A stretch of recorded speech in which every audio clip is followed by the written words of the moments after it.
این مجلس قرآن بود، این منظری رحمان بود، این جای حافظان بود. بادا مبارک بر شما ای حافظ.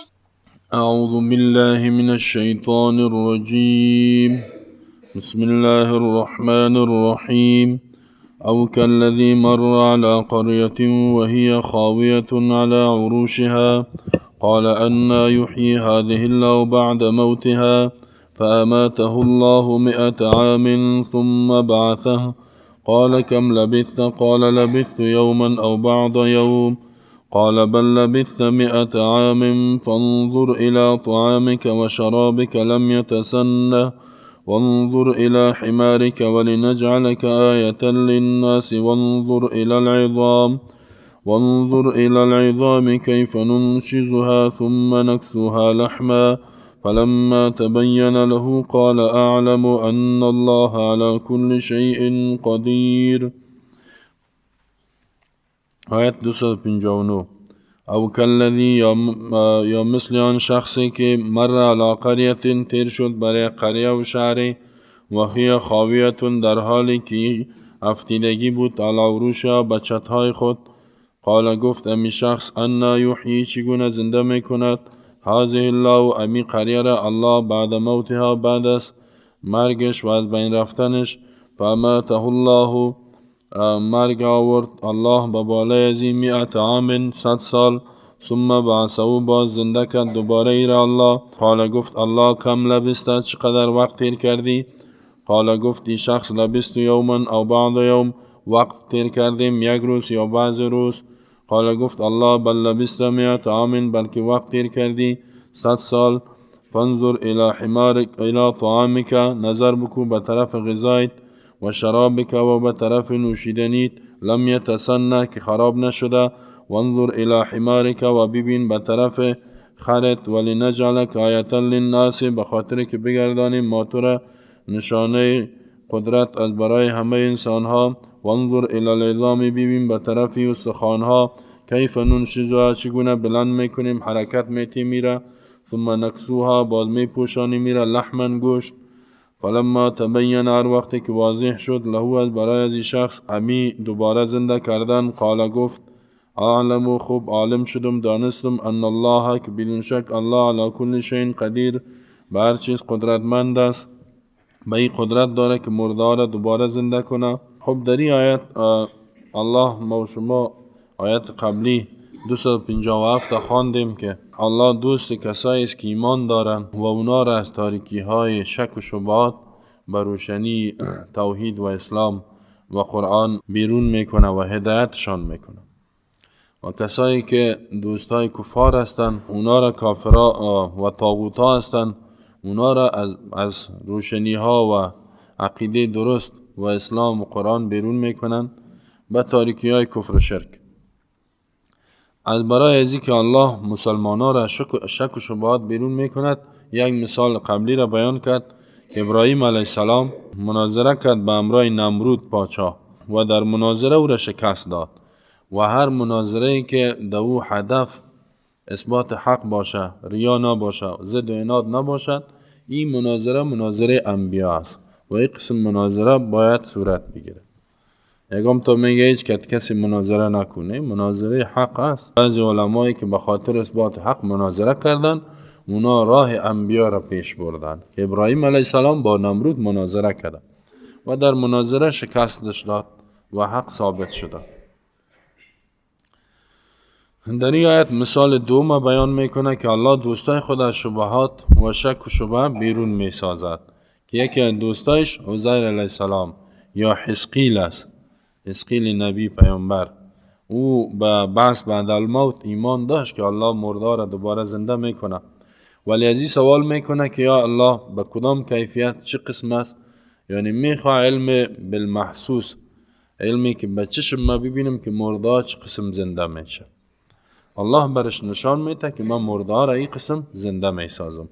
حال در این آیت واقع اونمون شخصی که اکثریت مفسرین میگویند که نبی بوده پیامبر بوده الله واقعه را بیان میکنه که او تقاضا کرد و سوال کرد که چه قسم الله این مرده هایی که در قریه مرده زنده میکنه. الله زنده کرد، قریه را آباد کرد و این را الله امی زنده کردن سر خودش تجربه کرد.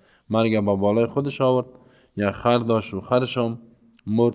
یک طعامی داشت که زود خراب میشه، شیر و انجیر بوده، او خراب نشده بود. 100 سال سرش تیر شد. بعد از 100 سال الله پرسانش کرد که چقدر وقت تیر کردی؟ یعنی مرگ آمده 100 سال تیر شده. این میگه که من یک روز یا نیم روز تیر کردیم. یعنی از این مرگ خودم که 100 سال سرش تیر شده خبر نیست. بعد از او الله میگه نه تو 100 سال تیر کردی، خرت ببین که استخوانش بوسیده شده ولی طعامت که خراب شوه نشده. الله قدرت خود در وجودش نشان میده. بعد از او خرش پیش روش زنده میسازه و این میبینه که گوشت استخوانش جمع میشه و باش گوشت پوشانیده میشه و آواز میده و بعد از او تعجب میکنه و خوب ایمانش زیاد میشه، ایمانش دیگه محکم میشه. الله بعضی دوستای خود حتی تو چیزها رو هم نشان میده برش. مثلا ما و شما یکم تا که خوب ایمانش قوی باشه در خواب بسیار چیزها رو نشانش میده، دعایش قبول میشه. به خاطر همیست که ایمان یک مومن قوی شد و از شک و شبهات بیرون شد. این هم نعمت الله است. او کالذی ای عطف است و بالای ما قبل. علم تره در تحت علم تره داخل است. آیا علم نرسیده به آن شخصی که مر تیر شد؟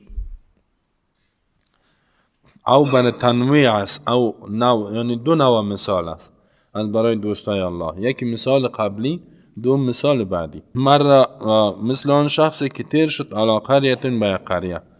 این الذی کی بوده؟ الله نامش نگرفته. این کی بوده؟ در اینجا اکثر مفسرین میگه عزیر ابن شرخیا بوده و از بنی اسرائیل یا قوم یهود پیامبر بود. بعض دیگران میگویند که حزقیل ابن بوزی و این نبی پیامبر بود که هم در بنی اسرائیل تیر شد.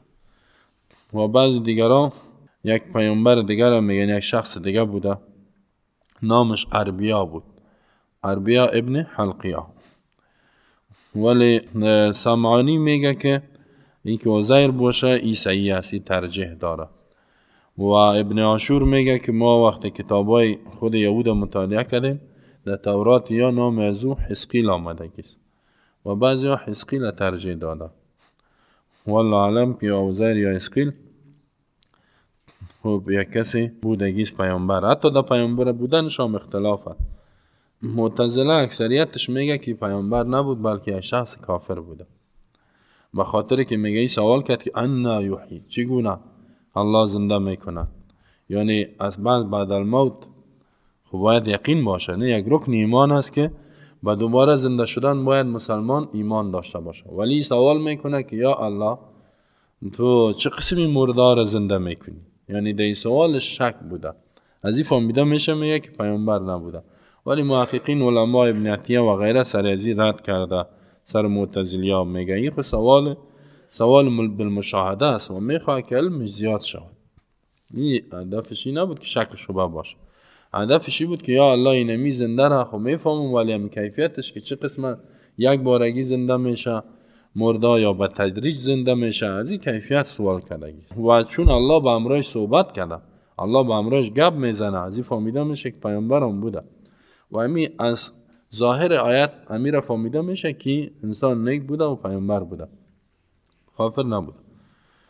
او کالذی یا مثل آن شخصی که این شخص معرفی کردیم برتان، مر تیر شد علی قریه بر یک شهر. قریه که است ما شما در اصطلاح ما اطراف هم میگه، هر جایی که آبادی باشه و مردم باشه، زندگی باشه و بازار باشه، قریه گفته میشه. قریه جایی که مردم جمع میشه. و هی خاویتون، در حالی که این قریه کجا بوده؟ اکثریت میگه که بیت المقدس بود. و در دوران بخت نصر جابر ظالم پادشاه و حمله کرده بود این قریه را، حتی مسجد هم خراب کرده بود و تورات هم در داده بود و این قریه را کلش هلاک کرده بود، تکه و پرچیش کرده بود و چتایش هم زیر انداخته بود، دیوالایش هم چپه کرده بود. یعنی توسط ظلم قریه را از بین برده بود. بعضی میگه که زمین مقدسه بود. امو زمین مقدسه که ما شما دایت قبلی خواندیم که از اونجا بیرون شدن، الله نگفتشان که بیرون شوین، میخواستن از جهاد فرار کنن، مرگ که الله با بالایشان آورده، ولی اکثریت میگه که بیت المقدس بوده. خب در مسایه فلسطین است دیگه. تیر شد علی قریة بر یک شهر و هی خاویتون، در حالی که شهر خاویتون افتیدگی بود. خاویه دو معنا داره، یک به معنای خالی است، دیگه به معنای که ساقط شد، افتیده. اینجا به معنای است که افتیده بود. خاویتون افتیدگی بود. علی عروشها، با مچتهایش. عروش جمع عرش، عرش چت میگه، چت اینمی دیوال هم عرش گفته دیگه. همو چپری هایی که در باغ است، نه باغای انگور اینا چپری دارن، اونمو هم افتیده بود. باز چتا افتیده بود، دیوالا در سرش از این تو یک غندیگکان جور شده بود، یا غندی مخروبه جور شده بود، خراب شده بود. این که دید که شهر افتیده و مردمایی هم که در شهر است کلش مرده، هم مردم انسان ها. قال گفت این شخص انا یحیی، چگونه زنده می سازد؟ انا یا استفهام است. خب اگر همزه استفهام انا یحیی هذه الله بعد موتها، اگر همزه استفهام انکاری باشه خود دلالت به شک و کفر میکنه، ایمان نداشت. ولی محققین میگه که ایمان اجمالی به بحث بعد الموت داشت، ولی کیفیتش برش معلوم نبود. انا سوال از کیفیت است که چه قسم، یک بارگی زنده میشه یا استا. کیف یحیی، چگونه زنده می سازد؟ هذه اینمی شهر را الله بعد موت، بعد از مرگش. خب مرگش چی است؟ مرگ اهلش مراد است که افتیده و خراب شده.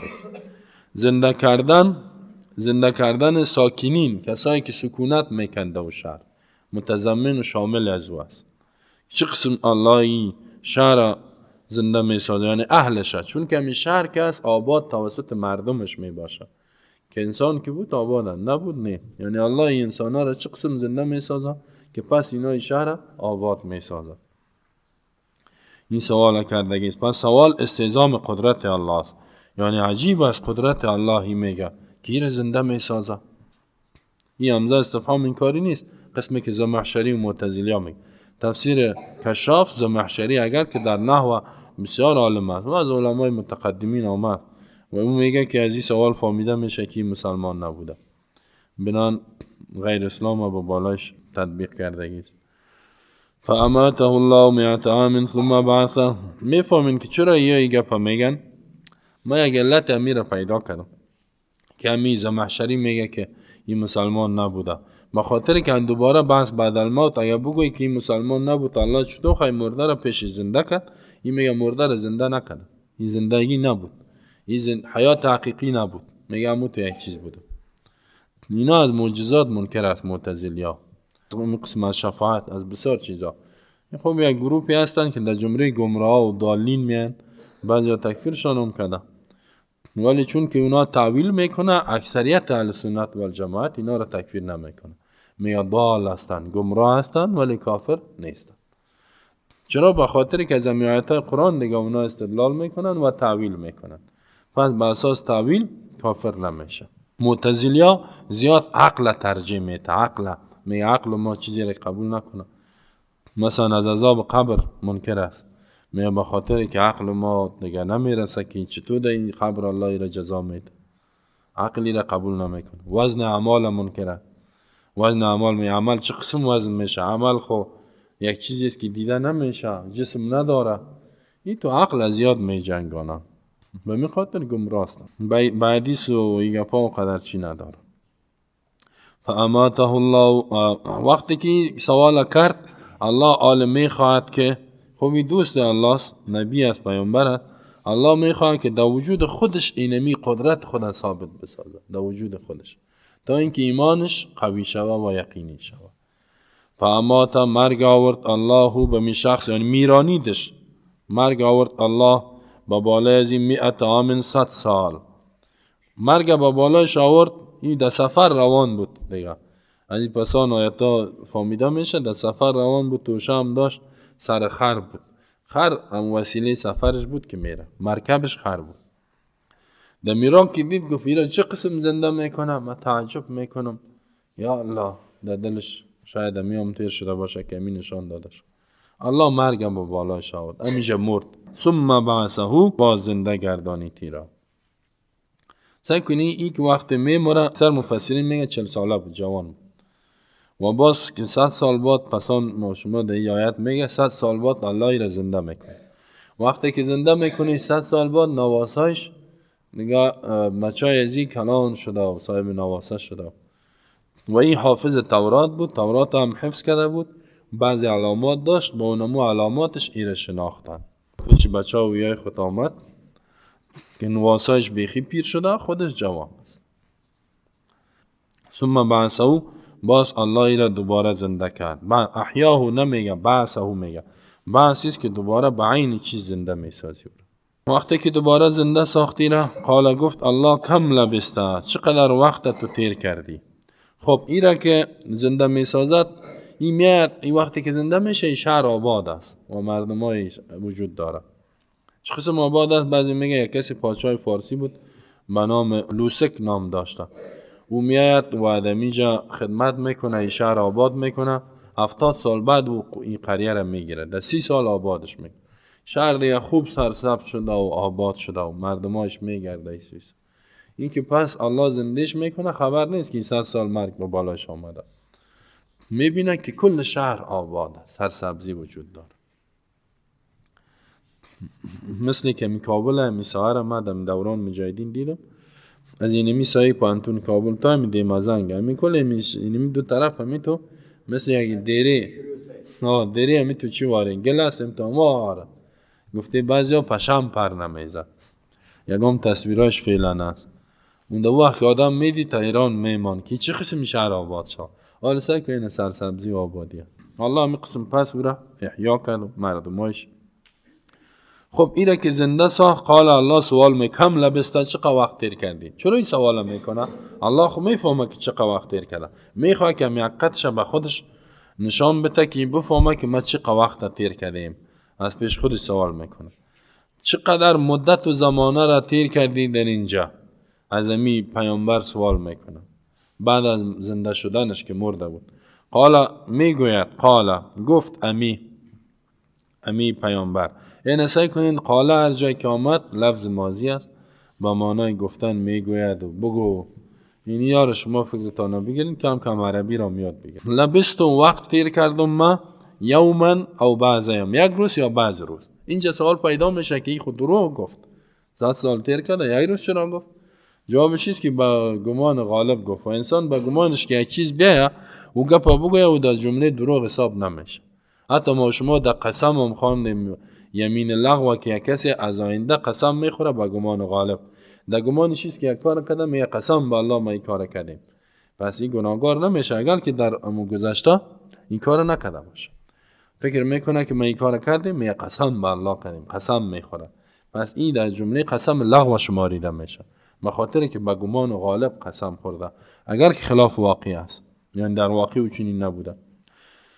یومن او بعض یومن چرا گفت یک روز یا بعض روز؟ چرا در این شک کرد؟ چون که الله مرگ به بالایش اینمی تو صبح بود، ساعتای اینمی چند بجه بگویم 6 خوب 7-8 بجه بود، مرگ آمده بود، صبح بود. وقتی که دوباره الله زندهش کرد بعد از ظهر بود. این که اول روز دید فکر کرد که چیز دیگر شده گیست، گفت یک روز تیر کرده. اول نو که الله زندهش کرد، وقتی که طرف آفتاب دید که آفتاب بسیار بلند است، گفت بعض یومن، بعض روزه تیر کرده، یعنی نیم روزه، 2-3 روزه تیر کرده. سعی کنین از این چی فهمیده میشه؟ الله برش میگه بل لبست 100 عام، 100 سال تیر کردی. از این چی بسیار گپار از این فهمیده میشه. یکی که پیامبرا غیب نمیفهمند، دیگه مرده از حال دنیا خبر نیست. کسی که وفات کرد خلاص شد. اینطور نیست که اوجا دفتر واز کنه. حالا اکثریت کسایی که عقیده شرکی داره، مرده که مرد دفتر واز میکنن، برای از او شفاخانه جورش میکنن. اون میگه به ما اولاد بده، این میگه به ما حاجت ما پورا کو، میگه ذهن ما خوب بساز. اینم سر قبرها زده نکس. اگر بگویی مرده آواز تا میشنم، میگه شنیدن چی میکنی که میبینم مرا، کل حالات خبره، هر کی که پیشش میاد. بعضی تو عقیده شرکی داره، یگان مذاهب که میگه ما از دور که از امی ساحت میگه حرکت میکنم، امامم خبر است. همین 12 امامای میگه خبر است، میگه که ما چی میخوایم در قلب ما چیز در کدام دقیقه میرسم در کدام ثانیه سوال میکنم. امامای معلوم دار با این هدف از این چیز میگه ما با اماما محبت داریم، ما احترامش میکنیم. این احترامی است که غیب میفهمه، خبر نه که کافر و مشرک شده از ایمان برآمد. الله در قرآن میگه قل لا یعلم من فی السماوات والارض الغیب الا الله، بگو که نمیدانه کسایی که در آسمان و زمین از غیب را بغیر از الله. پیامبر الله میگه قل لا اعلم الغیب، بگو که من غیب نمیفهمم، اعلان کن که مردم بفهمه که تو غیب دان نیستی. و خود پیامبر 100 بار گفت که من غیب نمیفهمم، هم در قرآن گفته و هم در حدیث. این میگه امام ما میفهمه، یا پیر ما میفهمه، یا ولی ما این صاحب زیارت این غیب میفهمه. 100 سال تیر کرده خبر نیست از حالات دنیا و غیب هم نمیفهمه. قال گفت الله بل لبست 100 عام، بلکه تیر کردی تو وقت 100 عام 100 سال. 100 سال تیر کردی از حالت خود خبر نیستی. حال بخاطر از این دلیل الله برش پیش میکنه و قدرتای خود برش نشان میده. یکی که 100 سال تیر کرد دوباره زنده شدی، این ایسا کنین از این چی فهمیده شد که الله فبعث دوباره زنده کرد. این واقعی سیوم چهارم از در صورت که الله مرداره در دنیا زنده کرده. بعضی کسایی که منکرین معجزات انبیا و یا احادیث از این انکار میکنن، میگن نه خب این مرگی که الله آورد زنده کرد چون که این مرگ معجل قطعی نبود، یعنی تعیین شده، مرگ عارضی بود، الله این کار انجام داد. و قطعی که باشد باز اونم وقتی که تعیین است دمو قسم میشه. بعضی ها را الله میتونه میکنه که چند وقت زنده است خودش فیصله میکنه. واقعا این کسی که با وحی صحیح ایمان داره هیچ مشکلش برش پیدا نمیشه، با الله ایمان داره. اگه ایمان نداره فلسفه رفت، با فلسفه دیگه بسیار گپا را پیدا میکنه.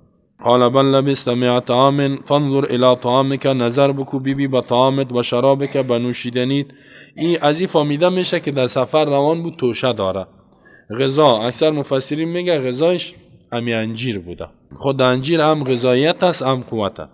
و شرابک شرابش اکثریت میگه شیر بوده و دیگه بعضی هم میگویند که آب انگور بوده. خب شیر خوب بسیار زود خراب میشه، نه در یک روز خراب میشه. انجیر هم بسیار نازک است، این تازه نمیمانه.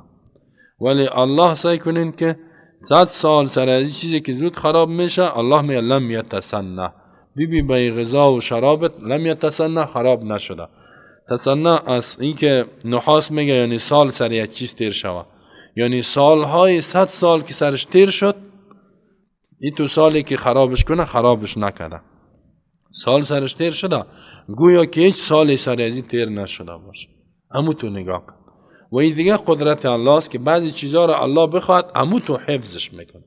و از این بسیار مفسرین میگه که این ثابت میشه که انبیاء علیه السلام جسدش الله خراب نمیکنه. این در این باره حدیث آمد. بعضی شهدا هم الله جسدش خراب نمیکنه، بعضی اولیاء الله که وفات میکنن در قبر همو تو هست. و یک چیز دیگه که هر کس او خراب نمیشه، ذره ذره نمیشه، عجب و ذنب، یعنی یک استخوان انسان دمی خاصای خاصره خود داره که توسط از او الله باز کلمی دیگه اجزا انسان زنده اونو از بین نمیره. 1000 سال سرش تیر شوه اونمو عجب و ذنب یک استخوان بسیار کوچک است دمی سایه خاصره انسان ده، پسر انسان اونمو میمانه و استخوان دیگه کل استخوانه حتی خاک میخوره اونمو میمانه. و هم قدرت الله. وظیفه فهمیده میشه که شهدا را الله جسدش خراب نکنه. هر شهیدی تو نیست، خب بعض شهدا هست. وانظر الى حمارك ولنجعلك آیة للناس، وانظر ببین، نظر بکو الى حمارك بحمارت خرت ببین که چی حالت شده. خرت دید که توته و پرچه است، ریزه ریزه شدگیست. بعد از او الله گفت ببین که اینال چطور زنده میکنیم. در جمله بعدی میگه باز همه اجزایش پیش روی زنده ساخت. خب از این هیچ فهمیده میشه که در سر خر میرفت. پس سر خر بالا شدن کدام عیبی نیست. حالا یکم تا را می جزا بده می سر خر بالایش کو روش سیاه کو بگردانش، نه این چیز می توهینش کردیم، سر خر بالاش کردیم. و اگر سر خر بالا کردن توهین باشه، خب این نبی پیامبر سر خر بالا شده و دیگه حدیث است که رسول الله هم سر خر میره. بسیار جا سر خر رفته و آمده. آن سر خر بالا شدن عیب است. اگه کسی عیب بگوید توهین به پیامبر است و از ایمان هم بیرون میشه. خطر عزیز براش. سر خر میه بالایش کو، بعدی میه سر چپا بالایش کو، سر راستا یکم تا سر خر بره، سر ازو خنده میکنه او سر خر دیدیم فلانی میره نیوش کرده باشه. اون مرکب اونمو بود، خر باشه اسب باشه دیگه، این چیزی که تو را جای میره. حال این موتورا جور شده. وانظر نظر بکو بخرت ولی نجعلک آیت للناس، و به خاطر که بگردانیم موتورا، یعنی ولی نجعلک اینجا یک فعل معذوف است. فعلنا ذلک، ما این کار کردیم. یا ارینا که قدرتنا، ما برات قدرت خود نشان دادیم. لنجعلک آیت للناس، تا که می واقعی تو را و می زنده شدن تو را آیت و معجزه و نشانه قدرت الله برای کل انسان ها نشان بدیم. ناس انسانهایی که دمو وقت بود و انسانهایی که بعد از تو می آیند، برای کل از اینا یک قدرت باشه.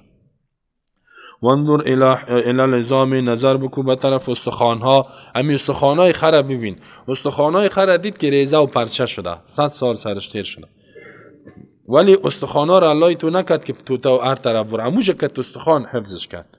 امو استخوانها را کیف ننشزها، ببین چگونه ما ننشزو حرکت میتیم و بلندش میکنیم. در بعض قرائت ها ننشرها آمدن، نشور بلند کردن، دوباره زنده شدن. و الیه النشور، نشوز به معنای بلند شدن، این هم در سورت احزاب و غیره آمده. اینجا هدفش یعنی حرکتش میتیم و بلندش میکنیم.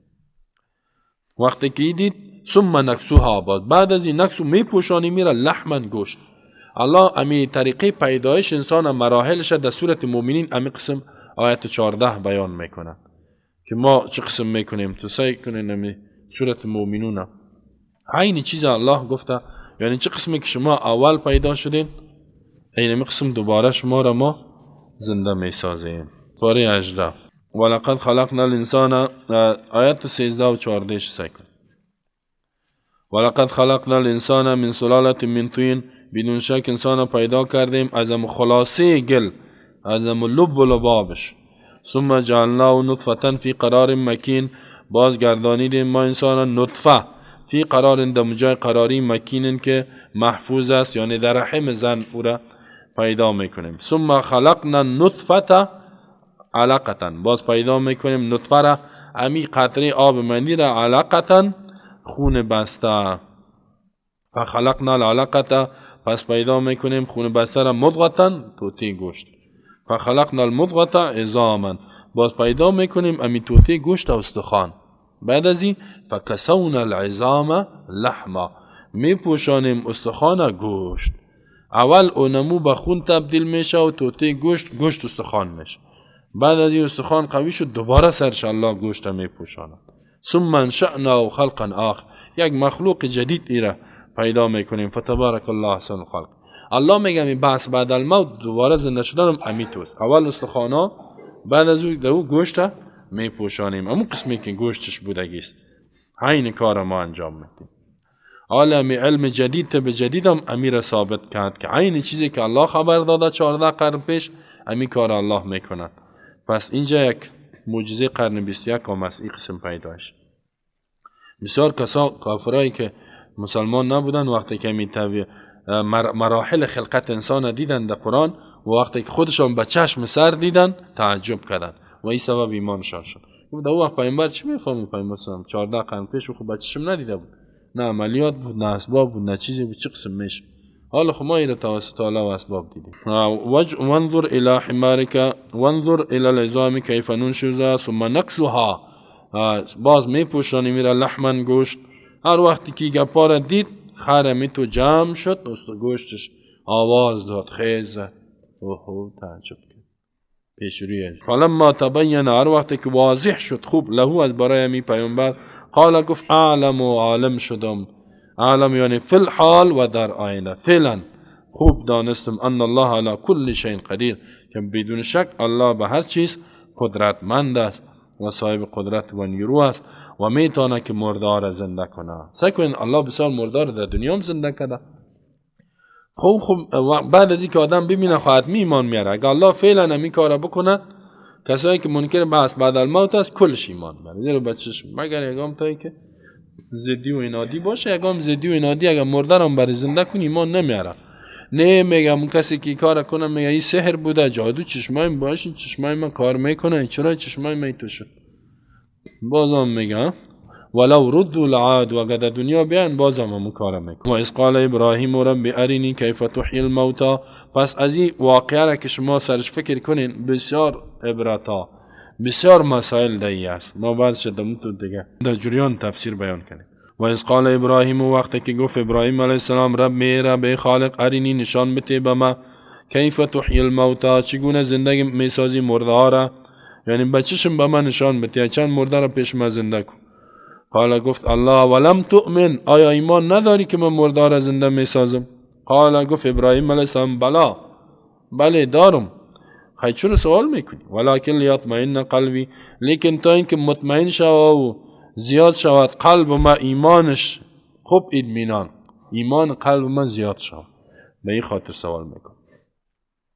قال گفت الله فخذ اربعه من الطیر بگی 4 دانه از پرنده را 4 تا پرنده را بگی پرنده را که میگردن اینجا فسرهن الیک قطع بکنش اول به طرف خود میلان بتش باز قطع کو ریزه ریزش کو الیک به طرف خودت جمعش کو ثم جعل علی کل جبل باز بگردان بانش علی کل جبل به بالای هر کو منهن امی عظمی مرغها جزن یک جزء اول یعنی کل ازیره بکو کوفته کو گوشت شیعه جای کن باز من توتای گوشت مخلوط ببرد سر هر کوبا ثم ادعوهن با صدا کو اینا را یأتینک سایامیان بدوش به طرف تو وعلم یقین بکو ان الله بدون شک الله عزیز غالب است به این که هر کاری را انجام بده حکیم در کارش حکمت و فواید است.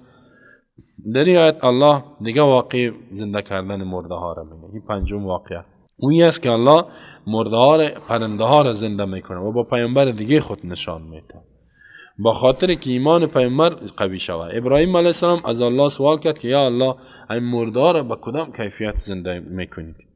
الله برش گفت که نیک ایمان نداری. سوال کرد. خب این سوال چرا میکنه که مردم بفهمن که ابراهیم علیه السلام ایمان داشت نگوین که شکی بوده. این میگه که من ایمانم کامل است ایمان دارم ولی میخوایم که خوب ایمان بالمشاهده یعنی با چشم ببینم یا الله خوب قوی شد. واقعا با یک کسی که چیز با چشم ببینه با بسیار دیگه قوی میشه. یک ایمان استدلالی است که استدلال میکنه الله به ما گفته خبر داد.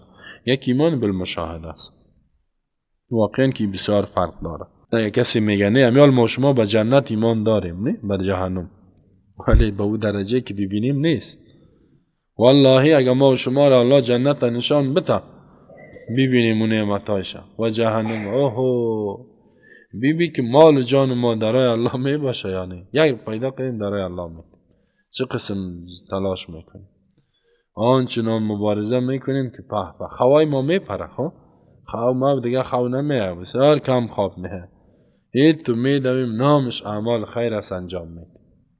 حالا چون که ندیدیم میگم که ایمانت مثل دیدن تاست یکم تو میگه دروغ میگه خود تو نیست اما میگه لیس الخبر کل معاینه این خبر است که دیدن ببینی بسیار دیگه چیز است دیدن بسیار فرق. الله به ابراهیم علیه السلام همی حالت نشان میده.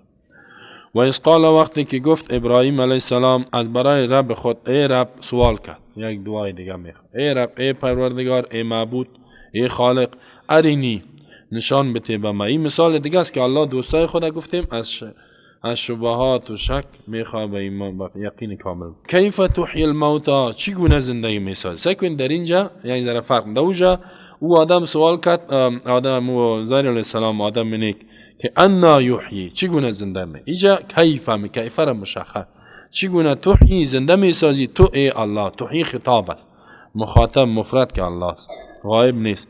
الموتا مرده ها را این مرده ها را که میموره یا الله چه قسم زنده میکنی یک جایگی چه قسم یک جای زنده میشه به تدریج میشه کیفیت هم میخوایم ما ببینیم.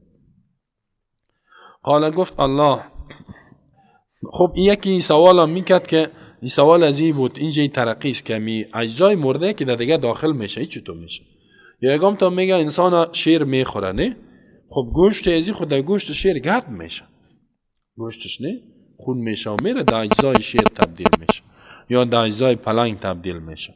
اینا لی این خود گوشتش اما استخوانش هم ریزه کده خورد یکم دفعه استخوان هم ریزه میکنن میخورن خب کل اجزای ازی خلاص شد و در اجزای شیر یکی شد ای چطور میشه؟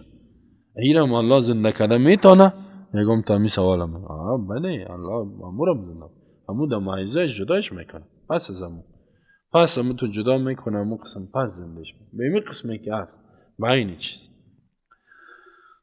قال گفت اولم تؤمن، الله سوال جواب به خاطر ما و شما میکنه، آیا تو ایمان نداری، باور تصدیق نداری که من مرده را زنده میکنم؟ این رکن ایمان است، رکن پنجم ایمان، بس بعد الموت.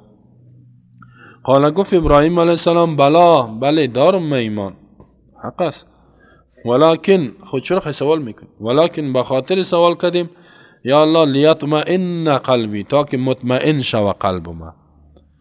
مطمئن امام بخاری در تفسیر خود این آوردگی است که به زیادت ایمان از زیادت استدلال کرده، ایمان ما زیاد شود.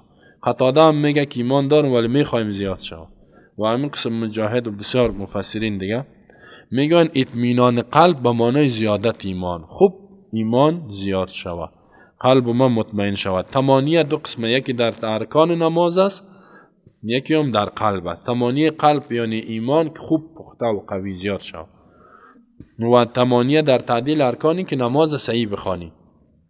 تمانیه در نماز در احادیث میه که خوب صحیح قرائت، در قرائت تیز نخوان، رکوعت مطمئن، سجدت مطمئن، در بین دو سجده مطمئن بشی، در غیر از اون نماز نمیشه. رسول الله هم قرائت میکرد میگفت الحمدلله رب العالمین، نفس میگرفت، باز الرحمن الرحیم. رکوعت خوب که قرائت خلاص میشد، یک دقیقه مکس میکرد، یک چند ثانیه باز در رکوع میره. خوب که میرسید باز تسبیحات میگفت 5 بار یا 7 بار، خوب به اندازه اطمینان. با این قسم سمع الله لمن حمده، خوب به اطمینان. بسیاری کسا را ما میگه پا میفهمم ولی در نمازش هیچ عمل نه. یک دوست ما از خوب دعوتگر آمد، بعضی آمد شم عمل نمیکنه، چی گفت؟ ای توی این نماز خوان، نماز بسیار تیز خوان. من به خاطر همی فذکر فإن نفعت الذکرى فإن الذکرى تنفع المؤمنین، برای مؤمن نفع میرسانه.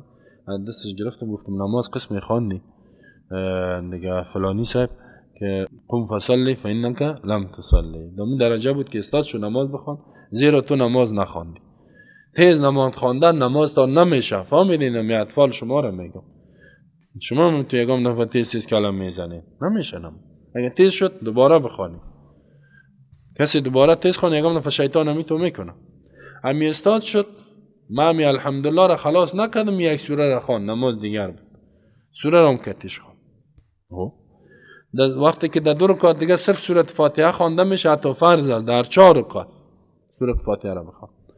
دو چی کرد؟ دو امام الحمدلله رب العالمین گفتم الرحمن الرحیم، و گفت الله اکبر. باز در رکوع رفتم سبحان ربی العظیم، یک دفعه میگفتم سمع الله. و در سجده رفتم یک بار گفتم سبحان اللهم ربنا و بحمدک اللهم اغفر لی، گفت الله اکبر. دیگه ایران ماندم. ولی جای تعجبی بود که خودش بسیار آدم نیک است، آدم سلفی است، یعنی آدم است که میخواد به حدیث عمل کنه و دیگر رد میکنه، کتابایی هم که نوشته کرده. خوب آدم نیک است، ولی دیگه اینی جمعی تو شد. بسیار نماز تیز خوان، این تو نکنین. خب ما شما باید عمل کنیم. اطمینان در نماز، هر رکن درستش انجام بده، هیچ بار خطا نشید. اون نماز ثواب نداره. بعد رسول الله صلی الله علیه و میگه بدترین دزد نمازه. میگه شما مثل که مرغ نول میزنه، نول نزنین در نماز. قال فخذ 4 من الطیر، قال گفت الله. خب این گفت میخوایم ایمانم زیاد شد. بعضی میگن سوالش به چه خاطر بود؟ این سوالش به می خاطر بود اطمینان قلب. یکم تو مفسرین 6 وجه دیگر آوردگی است. فخذ بگی 4 دانه من الطیر، از پرنده.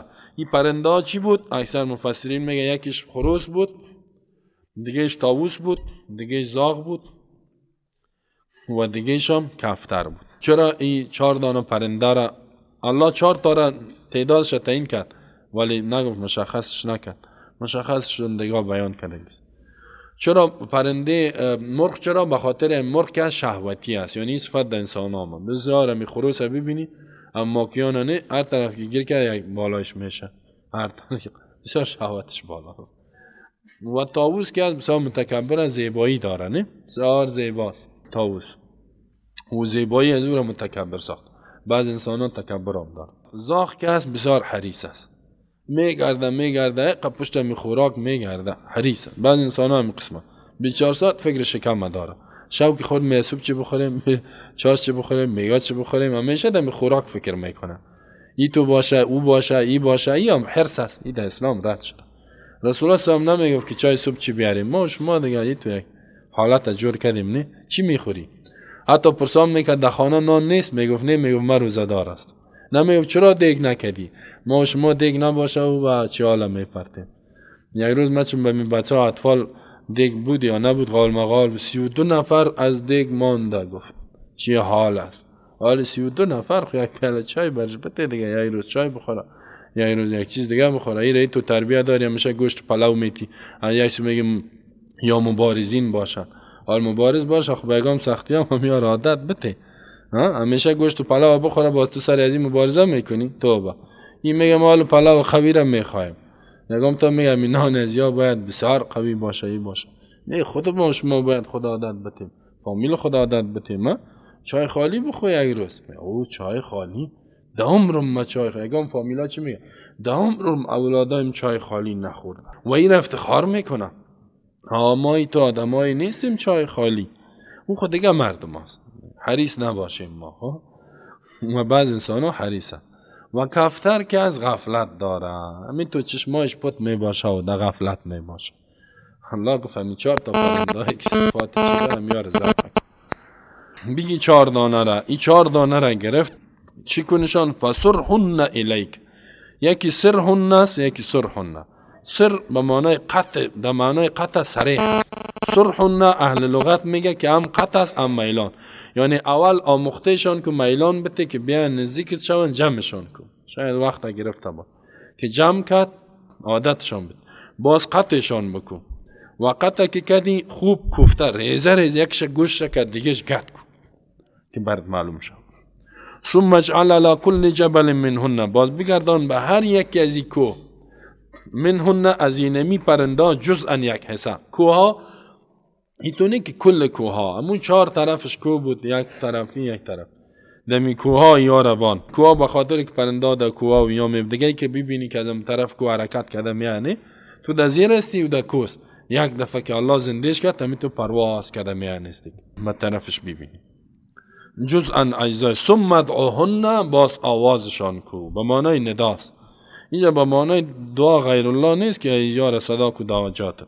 یکم مشرک ببینی از این استدلال میکنه، میگه ابراهیم علیه السلام از مردان مدد خواست. فهمیدید؟ اما فاما الذین فی قلوبهم زیغ فیتبعون ما تشابه منه. همین کسایی که مشرک باشه از چیزای استدلال میکنن، میگه این کسایی که دعا خواسته، دعا بخواد و طلب بکن اینا را. تو ما میگن از مرده حاجت نخواهی، نه آیت صریح هست. اینو چی میگی؟ اینی تعویل این شرک است. باز خب یک نوع تعویلی که انسان از اسلام میکشه همیست و تعویل فرق میکنه. نه یک نوع تعویل کافر نمیشه، در این تعویل کافر شد. حالا کی گفته ایرا؟ بیدین مرتد. ثم ادعو، باز طلب بکو، آواز بکو، هن اینمی مرغارا، بگو بیاین صدایشان کو. ابراهیم علیه السلام همی تو کن گفت بیاین به طرف ما، که می صدا کن یأتینک میان ساین، اسم فسایات بدمش یک دفعه الله میاره زنده کرد. اجزایشی تو شد مفسر می یک جز دیگه رفت، این تا اجزا یکی دیگه یکی دیگه این طرف سای کدر یک دفعه پرواز کرد، حرکت کردن ابراهیم علیه السلام و تعجب کرد. بچشم دید که الله مردار است. و علم یقین بکو بدان ان الله بدون شک الله عزیز غالب است، یعنی به این که هر کاری را مردار در دنیا زنده بسازه. حکیم در این کارش حکمت و مصلحت است، به خاطر منافع مردم بعضی کارا میکند بعضی را نمیکند، در این حکمت است. اینا پس واقعا که شما قرآن بخوانید این بحث بعد الموت مثل بالمشاهده الله برات نشان میده و ایمان که قوی شد باز هر عمل خیر ما و شما میتونیم. این میالی که ما و شما و همه اعمال خیر که قرآن میگه آماده نیستیم به خاطر ایمانای ما ضعیفه و از این بسیار ایمان قوی میسازه. همیالی که من میره خواندم من میدایت صبح تا بال ایمان من بسیار زیاد شد. الله ما و شما را ایمانای ما را به درجه قوی بسازه که کل اسلام عملی کنیم. ربنا وفقنا لما تحب وترضى، ربنا اصلح لنا شأننا ولا تكلنا